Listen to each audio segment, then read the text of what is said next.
The pre-dawn silence over the Bay of Pigs was shattered on April 17, 1961, as the engines of landing craft growled toward the shoreline.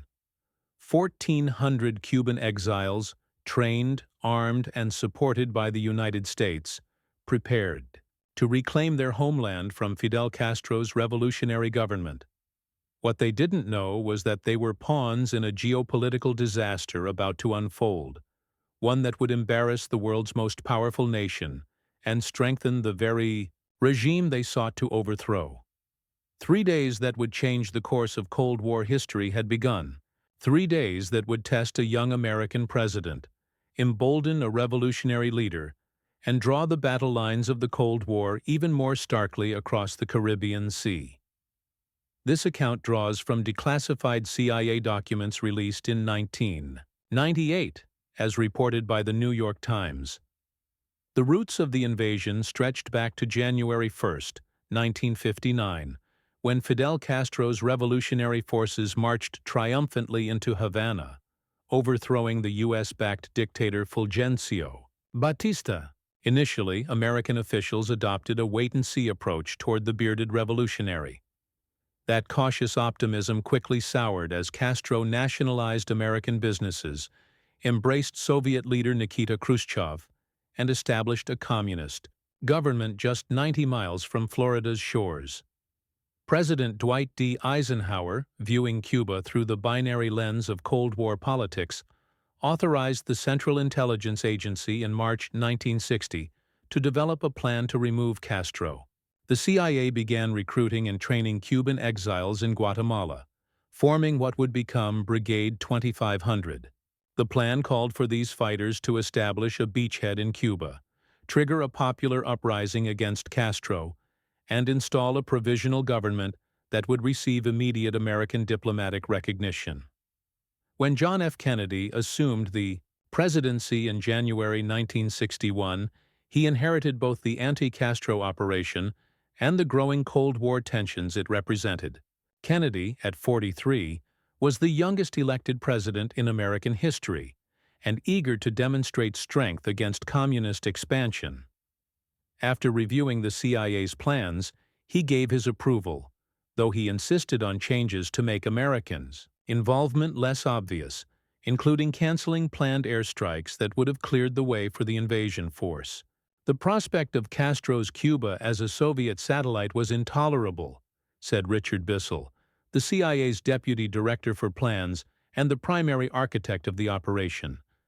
The question was not whether to act, but how to do so without triggering a wider conflict with the Soviet Union or damaging America's international reputation. What Kennedy and his advisors failed to appreciate was the intelligence gap undermining their plans. The CIA had assured the president that Castro was unpopular. The Cuban military was weak, and the invasion would trigger a nationwide rebellion. All three assumptions were catastrophically wrong. As preparations accelerated in early 1961, the operation's security began to crumble. The Cuban exile community in Miami buzzed with rumors of the coming invasion. American newspapers published thinly veiled reports about the training camps in Guatemala. Castro's intelligence services, far more effective than the Americans had estimated, picked up the warning signs and prepared to meet the invaders. On April 15, 1961, 8 B-26 bombers flown by Cuban exile pilots struck airfields across Cuba in an attempt to destroy Castro's small air force before the invasion. The bombers were disguised to look like Cuban aircraft, part of an elaborate ruse suggesting the attacks came from defecting Cuban pilots. The deception failed spectacularly when one of the disguised aircraft landed in Miami, exposing American involvement. At the United Nations, Cuban Foreign Minister Raul Roa denounced the imminent invasion, while U.S. Ambassador Adlai Stevenson, kept in the dark about the operation's details, unwittingly denied any American involvement, a diplomatic embarrassment that would haunt the Kennedy administration. As night fell on April 16th, the invasion force boarded their ships in Nicaragua and set course for Cuba. The die was cast. A military misadventure that would define Kennedy's early presidency and reshape Cuban-American relations for generations had begun. What awaited the brigadistas in the swampy coastline of the Bay of Pigs was not the hero's welcome they anticipated, but a carefully prepared welcoming committee of Cuban militia and regular army troops determined to crush the invasion. Dawn broke over the Bay of Pigs, Bahia de Cochinos to locals, on April 17, 1961, revealing a crescent-shaped inlet along Cuba's southern coast. The invasion site had been chosen for its remoteness, but this seeming advantage would soon become a deadly liability. The area's swampy terrain would prove nearly impossible to traverse, effectively trapping the invasion force if things went wrong. The first wave of Brigade 2500 landed at Playa Girón and Playa Larga shortly after midnight. The landing craft ground against coral reefs that American intelligence had failed to identify, forcing many exiles to wade ashore. Through waist-deep water, their equipment and supplies soaked. José Pepe San Román, the brigade's commander, established his headquarters at Playa Girón, while another contingent secured Playa Larga 6 miles to the northwest. According to accounts published in the Washington Post's 25th anniversary retrospective, the landing immediately encountered problems that would compound throughout the operation. The alarm spread quickly. Local militia members, part of Castro's nationwide civilian defense network, spotted the landing and alerted military headquarters in Havana. Castro, who had been expecting an invasion for months, immediately grasped what was happening. "This is it?" he reportedly told his commanders. "The imperialists have come to attack." Within hours, he personally took command of the counteroffensive. Brigade 2500's frogmen came ashore first to set up landing lights, followed by advance teams in aluminum boats. The main landing began at 1:30 a.m. when infantry battalions hit the beaches. By dawn, approximately 800 men had landed at Playa Girón and another 400 at Playa Larga. The brigade's equipment included tanks, trucks, jeeps, and artillery pieces, impressive on paper, but many vehicles became stuck in the sandy beaches or broke down shortly after landing. The exiles' first objective was to secure the coastal road connecting the landing sites and push inland to establish a defensive perimeter. They encountered minimal resistance initially, capturing a handful of militia members who were quickly overwhelmed by the invading force. This early success bolstered their confidence, but it proved fleeting. By 7 a.m., the first regular Cuban army units began arriving. More ominously, Castro's small air force, the very one that American planners believed had been destroyed in the preliminary airstrikes 2 days earlier, appeared in the skies over the bay.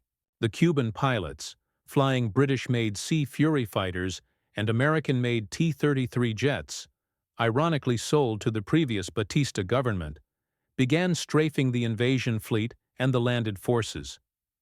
The CIA's failure to destroy Castro's air capability would prove decisive. One by one, the supply ships were attacked. The Houston was hit and began burning before running aground. The Rio Escondido, loaded with aviation fuel and ammunition, received a direct hit from a Cuban rocket and exploded spectacularly. The Atlantico and Lake Charles retreated to international waters, with most of the brigade's reserve ammunition and communications equipment still aboard. "We never expected their air force to be operational," admitted Grayston Lynch, a CIA operative accompanying the landing force. That was the beginning of the disaster. By midday, Castro had mobilized around 20,000 troops and militia, members who began converging on the beachhead from all directions. The invasion force, now cut off from its supplies and reinforcements, faced a grim reality. They were outnumbered, outgunned, and trapped against the coastline. Brigade Commander San Román radioed desperately for air support. "Do you people realize how desperate the situation is?" he asked CIA handlers. "Do you back us up or quit? All we want is low jet cover and jet close support. Enemy has this support. I need it badly or cannot survive." In Washington, President Kennedy and his advisors faced a critical decision: expand American military involvement or allow the operation to fail. Kennedy, concerned about Soviet reactions and unwilling to openly commit U.S. forces, authorized only limited air cover from the aircraft carrier USS Essex. The authorized strikes would arrive too late and prove too few to turn the tide. As night fell on the first day, the brigade had established a tenuous 15-mile perimeter around their landing sites, but Castro's forces were tightening the noose. Cuban artillery began pounding brigade positions, and tanks were moving into place.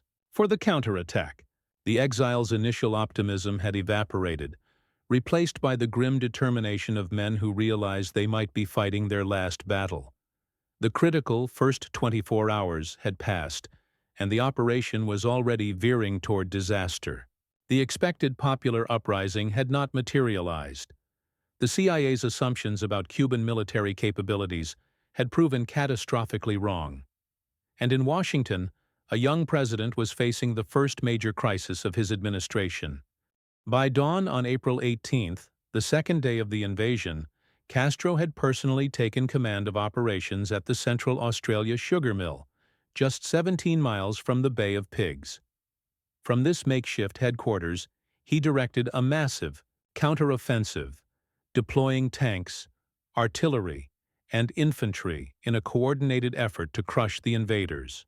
The Cuban militia and regular army forces attacked Playa Larga first, where approximately 400 brigadistas held positions under the command of Captain Artime. From high ground surrounding the beach, Cuban forces pounded the exile positions with 122mm howitzers. By mid-morning, after fierce fighting that included hand-to-hand combat, the defenders at Playa Larga were forced to retreat toward the main brigade position at Playa Girón, 8 miles to the southeast. This detailed account of the battlefield maneuvers draws from historian Jim Rasenberger's The Brilliant Disaster, widely considered the definitive account of the invasion. In the skies above, the promised American air support failed to materialize in sufficient numbers.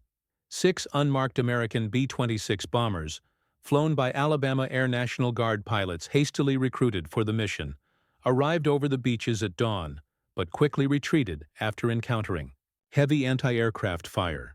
The limited air support mission, launched from Nicaragua, was too little and too late to reverse the deteriorating situation on the ground. Brigade 2500's own Air Force, consisting of 16 obsolete B-26 bombers flown by Cuban exile pilots, fought valiantly but was overwhelmed by Castro's unexpectedly resilient air defenses. 5 of the brigade's aircraft were shot down on the second day alone, including one piloted by 4 Americans who were killed, the first acknowledged U.S. casualties of the operation. President Kennedy, receiving increasingly desperate reports from the battlefield, faced mounting pressure to commit American military forces openly. The Joint Chiefs of Staff urged direct intervention, arguing that the entire operation was at risk. But Kennedy, mindful of Soviet warnings and the international political ramifications, refused to order direct U.S. military involvement. "I'd rather be an aggressor than a bum," he reportedly told his advisors, but ultimately he was unwilling to risk a broader conflict. On the ground, Brigade Commander San Roman continued to plead for air support and ammunition. "Where are the planes?" he radioed to his CIA handlers. "We are under attack by 2 T-33 jets and heavy artillery. We urgently need close air support. We will not be evacuated. We will fight to the end if we have to." The response from Washington was non-committal, promising only that, "We are doing what we can." By midday, the situation had grown critical. The brigade's anti-tank weapons proved largely ineffective against Castro's Soviet-supplied T-34 tanks.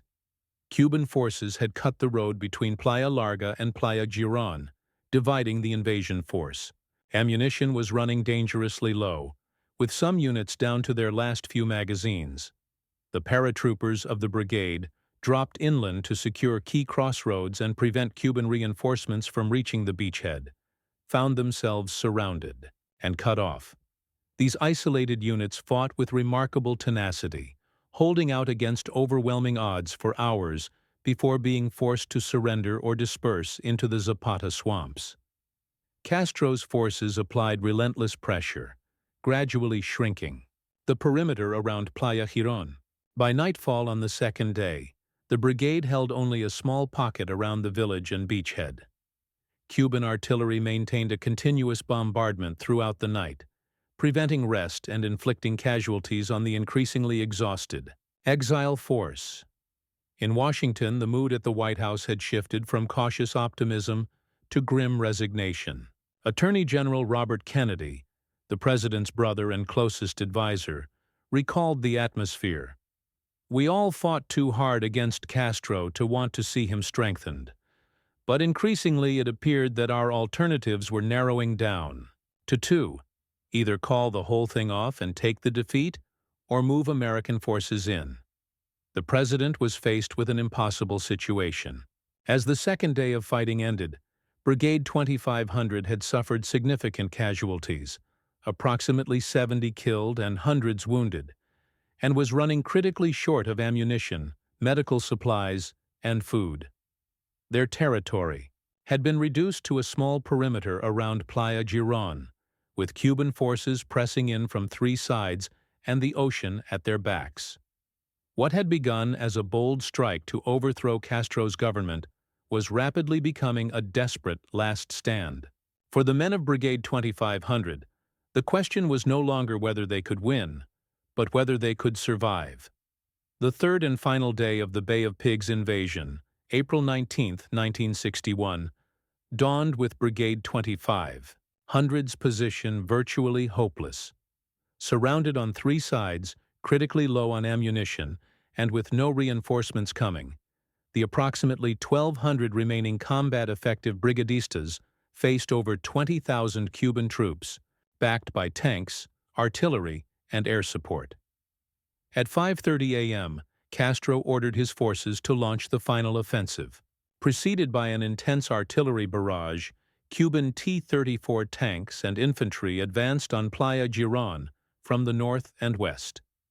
The brigade's last operational tank was quickly knocked out, and their remaining bazooka teams expended their final rounds trying to halt the Cuban armor. According to declassified CIA documents later obtained by the National Security Archive, the agency's operatives on the scene reported the battle's final hours in stark terms. Brigade Commander San Román made his final radio transmission to CIA handlers at approximately 9:15 a.m. "We have nothing left to fight with. Am destroying all equipment and communications. Tanks are in sight. I have nothing to fight with. Am taking to the woods. I cannot wait for you." With that, the organized resistance at Playa Girón collapsed. Some brigadistas made desperate attempts to escape, swimming out to sea in hopes of rescue by the U.S. Navy ships stationed beyond the horizon. Others fled into the surrounding Zapata swamps, where many would wander for days before being captured. The majority, however, had no choice but to surrender. By mid-afternoon, Cuban forces had secured the entire beachhead. The invasion, planned for months and seen as a crucial test of American resolve against communism in the Western Hemisphere, had ended in unmitigated disaster after just 65 hours. In the final tally, 114 members of Brigade 2500 were killed. The remaining 1,289 were captured, facing an uncertain fate in Castro's prisons. Cuban forces suffered approximately 176 killed and hundreds more wounded, according to official figures, though some historians believe the actual numbers were higher. In Washington, President Kennedy took full public responsibility for the failure, stating in a press conference, "Victory has 1,000 fathers, but defeat is an orphan." Behind closed doors, however, he was furious with the CIA and military advisors who had assured him of the operation's viability. "How could I have been so stupid?" he reportedly asked his advisors. To CIA Director Allen Dulles, who had been one of the operation's strongest advocates, Kennedy said bluntly. "In a parliamentary system, I'd have to resign. But in our system, it's your neck that's on the chopping block." The political fallout was immediate and severe. Soviet Premier Nikita Khrushchev sent Kennedy a message warning against any further attempts to overthrow the Cuban government. 1. Should not forget that now the USA is not at such a distance from the USSR as it was before, Khrushchev wrote ominously, hinting at the military support the Soviets were prepared to offer Cuba. Inside Cuba, Castro's position was immeasurably strengthened. Having personally directed the successful defense of the revolution against Yankee imperialism, his popularity soared. In a 5-hour television address on April 23, he declared the invasion a prelude to a direct invasion by armed forces of the United States, and characterized the victory as the first defeat of imperialism in the Americas, a phrase that would become a cornerstone of Cuban revolutionary mythology. For the captured brigadistas, the ordeal was far from over. Paraded before television cameras as evidence of American aggression, they were imprisoned in harsh conditions. Castro announced they would be put on trial as mercenaries and counter-revolutionaries, crimes potentially punishable by death under Cuban law. The Bay of Pigs invasion, conceived as a masterstroke that would roll back communism in the Western Hemisphere, had instead strengthened it immeasurably. In its wake, Cuba would move even more firmly into the Soviet orbit, setting the stage for an even more dangerous confrontation, the Cuban Missile Crisis, just 18 months later. In the days following the failed invasion, Fidel Castro's government organized victory celebrations across Cuba. On May Day 1961, more than 1 million Cubans gathered in Havana's Revolution Square to hear Castro formally declare Cuba a socialist state and defiantly address the United States. "If Mr. Kennedy does not like socialism, well, we do not like imperialism, we do not like capitalism." The 1,289 captured members of Brigade 2500 faced a very different reality. Initially held in the Principe Castle prison in Havana, they were subjected to intense interrogation. Castro himself participated in questioning the brigade leaders, seeking to extract confessions about CIA involvement and other intelligence, valuable to the Cuban government. This account draws from testimonies collected by the Bay of Pigs Veterans Association and documented in the University of Miami's Cuban Heritage Collection. On May 16th, Castro appeared on television with several captured brigade members announcing they would stand trial as mercenaries and traitors. In a calculated public relations move, he offered to exchange the prisoners for 500 bulldozers and agricultural equipment worth $28 million, framing the proposal as compensation for damage caused by Yankee aggression. The Kennedy administration, deeply embarrassed by the invasion's failure but concerned for the prisoners' welfare, began exploring options for their release. Attorney General Robert Kennedy took personal charge of these efforts, working through a variety of intermediaries. "We will pay any price to get these men back," the president reportedly told his brother, "but it can't look like ransom." For the prisoners, conditions were harsh. Crowded into cells at the Isle of Pines prison, they received minimal food and medical care. Some were held in solitary confinement, while others faced psychological torture. Yet despite these conditions, the brigade maintained its military structure and discipline. San Roman and other officers organized education programs, religious services, and even a newsletter circulated among the cells. Their resistance became symbolic of the broader struggle against Castro's government. In the United States, families of the brigade members formed the Cuban Families Committee for the Liberation of the Prisoners of War, lobbying relentlessly for government action. Their cause was championed by prominent Cuban Americans and sympathetic politicians from both parties. Meanwhile, the Kennedy administration underwent a painful post-mortem of the failed operation. General Maxwell Taylor led an investigating committee that produced a scathing report criticizing the operation's planning, intelligence failures, and execution. As a direct result, CIA Director Allen Dulles and Deputy Director Richard Bissell were forced to resign. The CIA's operational procedures were overhauled, with President Kennedy insisting on tighter White House control over covert operations.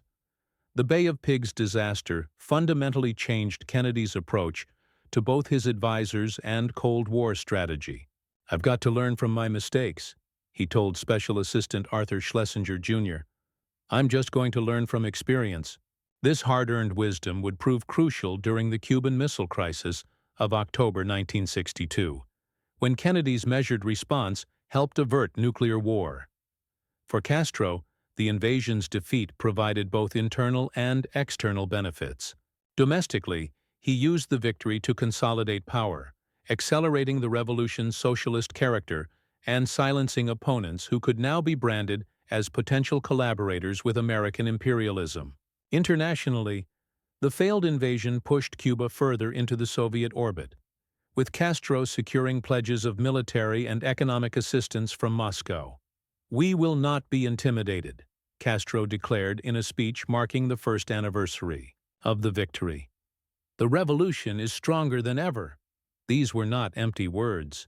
American intelligence estimates from late 1961 acknowledged that Castro's position was significantly stronger after the invasion than before it, precisely the opposite of what the operation had intended. By December 1961, negotiations for the brigade members' release had intensified. James Donovan, a New York lawyer who had previously negotiated the exchange of U-2 pilot Francis Gary Powers for Soviet spy Rudolf Abel, led the delicate talks. Working with the Cuban government, private donors, and pharmaceutical companies willing to donate medical supplies to Cuba, Donovan gradually built the framework for an agreement. On Christmas Eve 1962, after 20 months in captivity, the first plane load of Brigade 2500 veterans landed in Florida. Over the next 3 days, all surviving members of the brigade would return home. Their release was secured through a complex arrangement involving $53 million in private donations of food and medical supplies, technically not government funds, allowing the Kennedy administration to maintain that it had not paid ransom.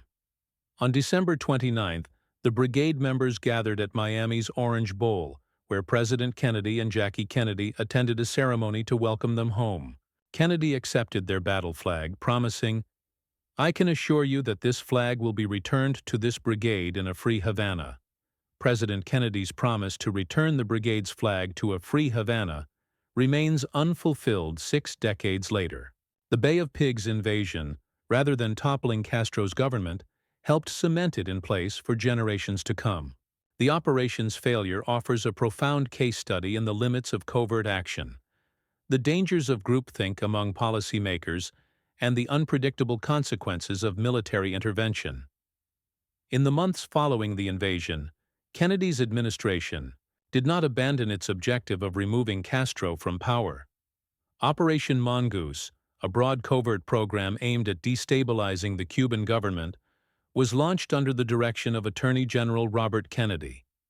The operation included propaganda, campaigns, economic sabotage, and even assassination plots against Castro himself. These efforts, continuing American hostility, and the failed invasion pushed Cuba even more firmly into the Soviet camp. According to documents released by the National Security Archive at George Washington University, the invasion directly contributed to Soviet and Cuban decisions that led to the Cuban Missile Crisis of 1962. The most dangerous confrontation of the Cold War, the Cuban Missile Crisis of October 1962, can be traced directly to the Bay of Pigs invasion. Soviet Premier Nikita Khrushchev, convinced after the invasion that the United States would try again to overthrow Castro, decided to place nuclear missiles in Cuba, both to protect the island and to address the strategic imbalance created by American Jupiter missiles in Turkey. The resulting 13-day standoff brought the world to the brink of nuclear war. The Bay of Pigs taught Kennedy to be skeptical of expert military advice, noted historian Arthur Schlesinger, Jr., who served in Kennedy's administration. This skepticism served Kennedy well during the missile crisis when he rejected calls for an immediate airstrike against Cuban missile sites in favor of a naval quarantine that gave diplomacy room to work. For the veterans of Brigade 2500, the invasion's failure did not end their story. Many remained committed to the cause of a democratic Cuba, joining other exile organizations or the U.S. military. Over 400 brigade veterans served in the U.S. Armed Forces, with some seeing combat in Vietnam. Their unit's battle cry, "Que seamos dignos de ella," "May we be worthy of her," referring to Cuba, remained a guiding principle. The brigade established a strong presence in Miami's Cuban exile community, forming the Bay of Pigs Veterans Association, Brigade 2500 Association, which remains active today. Every April, survivors gather to commemorate their fallen comrades and keep alive the memory of their struggle against Castro's government. In Cuba, the invasion site at Playa Girón became hallowed ground for the revolutionary government. A museum was established there, celebrating what official Cuban history calls the first defeat of imperialism in America.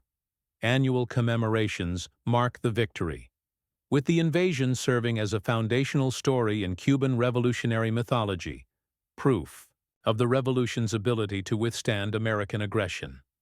The diplomatic consequences were equally profound and enduring. The United States imposed a comprehensive economic embargo on Cuba in February 1962, expanded over subsequent decades, and which largely remains in place today. Diplomatic relations between the two countries were severed for over 50 years, until a partial normalization process began in 2014. For the Central Intelligence Agency, the Bay of Pigs represented a watershed moment. The operation's failure led to significant reforms in how covert actions were planned, approved, and executed. Allen Dulles, the legendary CIA director who had overseen the agency's expansion during the early Cold War, was forced to resign. "We fell victim to the illusion that a democratic revolution can be organized like a Rotary Club picnic," one CIA analyst later reflected. President Kennedy, humbled by the invasion's failure, emerged from the experience a more cautious and thoughtful leader. "Now we have a problem making our power credible," he told journalist Hugh Sidey, "and Vietnam looks like the place." This connection between the Bay of Pigs' failure and America's deepening involvement in Vietnam represents one of the invasion's most consequential, if indirect, legacies. 60 years later, the Bay of Pigs invasion stands as a cautionary tale about the limitations of military power, the dangers of insufficient intelligence, and the unpredictable nature of intervention in foreign countries. The operation's planners had fundamentally misunderstood Cuban society, underestimated Castro's popularity and military capabilities, and overestimated the Cuban people's willingness to rise up against their government. Perhaps most significantly, the invasion demonstrates how actions taken in the name of national security can sometimes achieve precisely the opposite of their intended effect. Rather than weakening communism in the Western Hemisphere, the Bay of Pigs invasion strengthened it. Rather than demonstrating American resolve in the Cold War, it revealed the limits of American power. And rather than removing Castro from power, it helped ensure that he would remain there for decades to come. A persistent challenge to American interests just 90 miles from Florida's shores. As historian Theodore Draper observed, the Bay of Pigs has gone down in history as a perfect failure. Its lessons about the dangers of groupthink, the limits of covert action, and the unpredictable consequences of military intervention remain relevant to policymakers today. A sobering reminder that even superpowers cannot always bend history to their will.